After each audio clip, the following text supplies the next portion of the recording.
কাকু ভালো আছেন? আলহামদুলিল্লাহ ভালো আছেন? ও কাকু কথা হলো কিনা বেচা কেমন হচ্ছে গো? আলহামদুলিল্লাহ। কথা হলো তোমাদের দোকানের কিনা বেচা বাবু যে কত সুন্দর গো।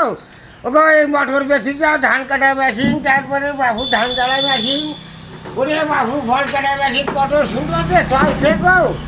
তা বাবু তোমাদের ব্যবসার তুলনা নেই, তোমাদের ভিতরে কোনো ধুনফুন নেই তো, এই জন্যই বাবু তোমাদের ব্যবসাটা চলে। আলহামদুলিল্লাহ। আর যেখানে যাওয়া শুধু 2 নম্বরের জ্বালায় আর বাসা যায় না বাবু।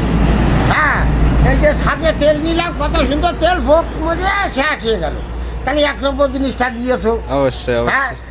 তারপরে স্যালো মেশিনি ফানি কীরকম চলছে, সেখানেও কোনো 2 নম্বর নেই, 2 নম্বর কোনো জিনিস বাবু তোমাকে দোকানে নেই। তা বাবু তোমার আব্বা ভালো আছে? আচ্ছা তা তোমার আলহামদুলিল্লাহ। আব্বা সালাম জানিও বাবু, তাহলে গেলাম। আচ্ছা মাঝে মাঝে চা খেয়েছেন?